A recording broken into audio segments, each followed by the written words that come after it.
If you ever wished you could eavesdrop on powerful conversations with successful women entrepreneurs, then this podcast is for you. There are successful women disrupting industries everywhere.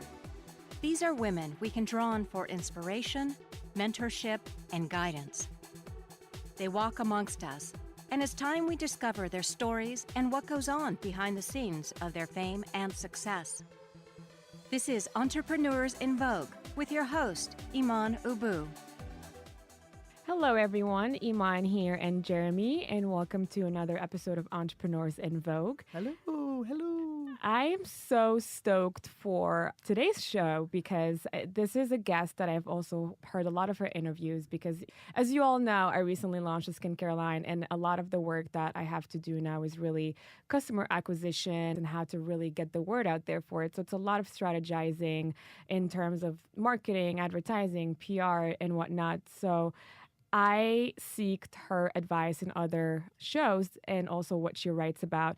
And today, she's actually with us on the show. So just to give you a little bit of background on her, she's a serial entrepreneur, the current CRO, Chief Revenue Officer of CONVERTPort, and the world's leading expert in CRSP.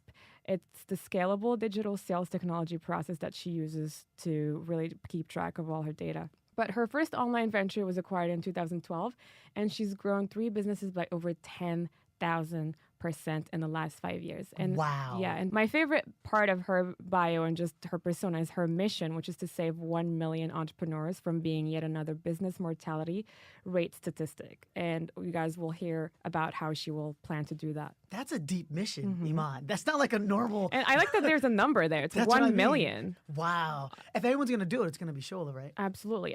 You guys will love her personality. And also just a heads up, this might be a long episode with a lot of knowledge, so brace yourself because this is really, really important and one of my favorite episodes. It enlightens you about what it really takes to drive growth and revenue, and it's all about the customers. No, it is about customers. Speaking of customers, Iman, I'm a customer like we all are of many things. But Unfortunately and fortunately. But there's one business that I realized like lately has just got me. They sold me hook, line, and sinker. It's this little pharmacy like corner store called CVS. Have you heard of it?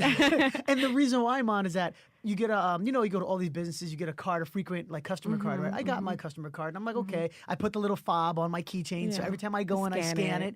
And then they have, because you're a member, you get stuff emailed to you. You can set up an email address. So all of a sudden, I got emails for 25% off any purchase in store. Then I got a 50% off any purchase online. And I'm talking every week to now every few days, I'm getting a different weekly discount because every time I scan my key fob, they know what items I purchase. So they'll give me specialized sales sometimes in the week. So I found myself going to CVS way more than I should need. Than it's I like, need. just because I have a discount, I'm going to go and find something to buy.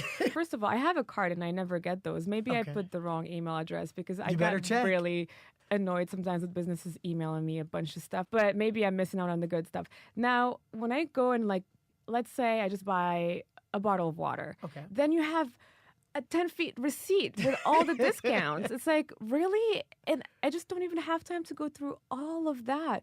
But I get it because now sometimes I'm like, okay, I need shampoo. And it says on the receipt, $3 off shampoo. Yes. So you have to go back. It makes sense for me to go there as opposed to Walgreens or Walmart or whatnot. So I love that they're doing that. Another one that makes me come back to them is Sephora. Of course, with the points. ladies. Yeah, of course. I'm sure you all agree out there. But the whole, you've become a VIP customer. Now you have a free makeover. I'm like, hell yeah, let's do this. And then you jump in, right? Yeah. Because what those businesses really understood is the specificities of what we want and tailoring the experience. And then also they're staying in our face because I have it so that in CVS I can send the coupons from my emails to my card, to my key fob thing again. So I always kind of have it with me. So every time I buy something, I'm being engaged. Basically, they've learned that. And Shola, from looking at her history, she's like the queen of that, I think, right? Yeah, I know she's going to have a lot of great insights to say about this. Without any further ado, let's see what she has to say about this.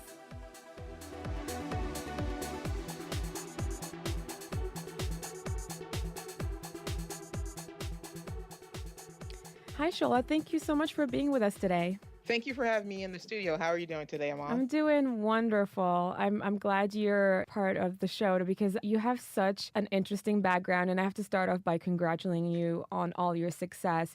I listened to a few of the interviews that you've done before, and it's so inspiring to hear, you speak about your journey. You're very well traveled, you're well cultured, you're well educated, and you have just been kicking ass in the entrepreneurship space, and also specifically in a niche that is very hard to master for most entrepreneurs. So before we go into business and revenue growth and marketing and sales, I'd love to hear a little bit more about your personal story. Well, I am a native Washingtonian. My colorful name comes from the fact that my dad immigrated to the States to study engineering at George Washington University, and my mom's a native Washingtonian. So that really kind of colors everything that I do, sort of having my foot in the world of being a red, white, and blue American, but also having spent a lot of time as a kid.